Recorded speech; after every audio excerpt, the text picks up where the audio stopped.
Днес празнуваме Успение на Пресвета Богородица. Ден за размисъл, благодарност и смирение.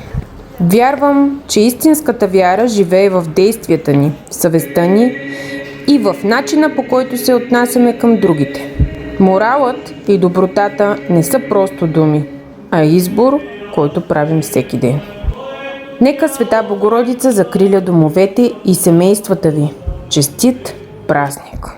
Запалена свещ е символ на нашата молитва, на светлината, която искаме да носим в душата и на вярата, че никога не сме сами в тъмнината. В храма се раздава и традиционния курбан за здраве, един красив символ на споделянето, на общността и на благодарността.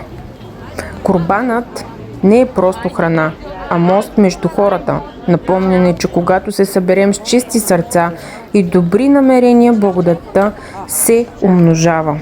Нека светлината от свещта озарява пътя ни, а съвестта и морала да бъдат наш ежедневен водач.